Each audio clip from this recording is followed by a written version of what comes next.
Olá, boa tarde, sejam todos bem-vindos a mais um momento de reflexão.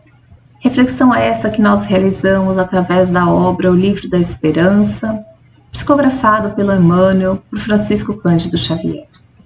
Esta obra nos traz reflexões em torno das mensagens evangélicas, foi psicografada no ano de comemoração do centenário de lançamento do livro O Evangelho segundo o Espiritismo. Então, nós vamos dar sequência ao nosso estudo de hoje. Nós já estamos no capítulo 63, intitulado Ante os Incrédulos. O versículo de estudo está lá em João, capítulo 8, versículo 32, que diz: E conhecereis a verdade vos fará livres. Relacionado com o capítulo 19, item 7, do Evangelho segundo o Espiritismo. A resistência do incrédulo, devemos convir muitas vezes, provém menos dele do que da maneira por ele apresentadas as coisas. A fé necessita de uma base que é a inteligência perfeita daquilo em que se deve crer. E para crer não basta, é preciso, sobretudo, compreender. E para crer não basta ver, é preciso, sobretudo, compreender. E ele inicia: Compadeçamo-nos dos incrédulos que se arremetem contra as verdades do Espírito, intentando penetrá-las à força. Semelhantes necessitados chegam de todas as procedências, de paisagens calcinadas pelo fogo do sofrimento, de caminhos que a provação encharca de pranto, de furnas de aflição em que jaziam acorrentados ao desespero. Outros existem que nos atingem as portas, conturbados pelo clima de reflexão a que se afaziam, ou trazendo sarcasmo do pensamento imaturo, quais crianças, bulhentas em recintos graves da escola. Muitas vezes, nas trilhas da atividade cotidiana, somos tentados a categorizá-los por viajores de indesejável convívio. Entretanto, os que surgem dementados pela dor e aqueles outros que se acomodam com a leviandade pela força da própria inexperiência, não serão igualmente os nossos irmãos diante de Deus?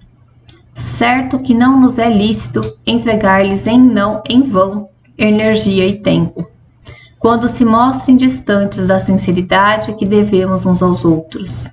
Mas, se anelam realmente aprendizado e renovação, saibamos auxiliá-los a compreender que pesquisa e curiosidade somente valem se acompanhadas de estudo e trabalho digno. Estendamos aos companheiros que o ateísmo enrijece algo que de nossas convicções que os ajude a refletir sobre nossa imortalidade da alma. Diligenciemos partilhar com eles o alimento da fé, na mesma espontaneidade de quem divide os recursos à mesa. Todavia, perguntarás: se recusam obstinados e irônicos os bens que lhe ofertamos? E se nos apagam a golpes de violência as lanternas do amor que lhes acendemos à estrada? Se essas indagações assim podem ser formuladas por nossa consciência tranquila, após o desempenho do nosso dever de fraternidade, será preciso consultar a lógica, e a lógica nos dirá que eles são cegos de espírito, que nos cabe amparar em silêncio na clínica da oração. Então, gente, aqui Emmanuel nos traz um versículo muito interessante, né, para nossa reflexão, que é sobre conhecereis a verdade e ela vos libertará, né? E ele fala sobre a resistência do incrédulo. Então ele coloca que muitas vezes, Kardec coloca que muitas vezes essa incredulidade acaba nascendo na alma humana devido à forma como nos foi apresentada as coisas, desconsiderando a nossa condição de raciocinar, de pensar, querendo muitas vezes nos impor verdades, nos impor conceitos que na verdade violentam a nossa alma e que acabam não contribuindo para que a gente possa compreender as coisas. Então, para que a gente possa aceitar as coisas, a gente precisa compreender, né? Por isso que ele fala, né? Kardec diz, a fé necessita de uma base. A base é a inteligência perfeita daquilo que se deve crer. E para crer não basta ver, é preciso, sobretudo, compreender. Então, nós precisamos ver, mas nós precisamos compreender. E esse compreender é um grande desafio para nós encarnados, porque nós tentamos, aliás, nós criamos uma ideia de que a fé é algo inato, a gente nasceu com ela. E aí eu não preciso de esforço nenhum para ter fé, porque a fé já está lá. E estudando sobre fé, nós vamos entendendo que não é assim. Ela até é uma semente que já está em nosso coração. Mas como toda semente, ela precisa ser cultivada, ela precisa ser trabalhada, ela precisa encontrar terreno propício para a sua frutificação. Então, essa ideia, ela é um pouco... A nossa construção é um pouco falha nesse sentido, né? Então, nós estudamos, a gente vai compreendendo que fé está ligada à confiança que nós temos em Deus. Mas para que a gente tenha essa confiança em Deus, nós precisamos ter um relacionamento com Ele, né? E aí, se nós somos atacados por pessoas que não creem naquilo que nós cremos, que não entendem aquilo que nós acreditamos, nós precisamos primeiro entender, né, que eles são pessoas que sofrem, que têm dificuldades, que estão em luta como nós, e que provavelmente receberam um conhecimento de Deus muito diferente daquilo que nós recebemos, e receberam orientações muito diversas da que nós vamos aprendendo com o Espiritismo.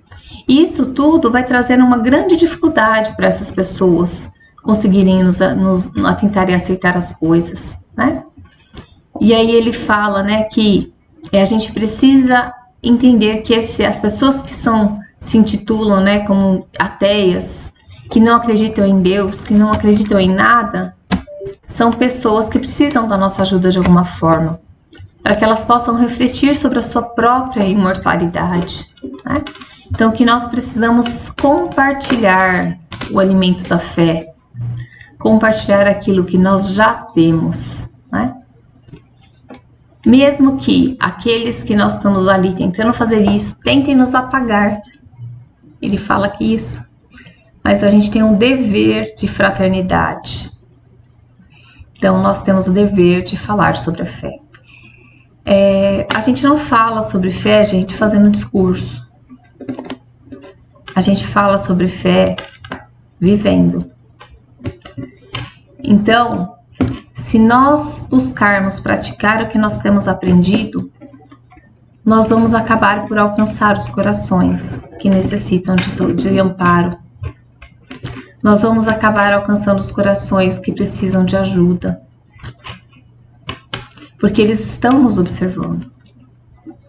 E aí, quem sabe, através da nossa conduta, algo chame a atenção e abra uma porta para que a gente possa conversar com essas almas. Mas Emmanuel nos alerta, né, que ele fala, mesmo se a gente fizer a nossa parte, mesmo assim não funcionar, e a criatura continua tentando nos prejudicar. Ele fala que se a gente fez tudo que estava ao nosso alcance, nós vamos então compreender que eles são cegos de espírito, que nós precisamos amparar, e ele nos recomenda a oração. Então, a oração, um instrumento simples que está ao alcance de todos. Todos nós podemos orar. Todos nós podemos interceder uns pelos outros. E é isso que Emmanuel nos diz, que nós oremos por aqueles que eventualmente nos perseguem que não nos compreendem e que nos atacam, para que essas criaturas também possam, a seu tempo, despertar para as verdades do Espírito. Gratidão a todos, excelente semana e até a próxima.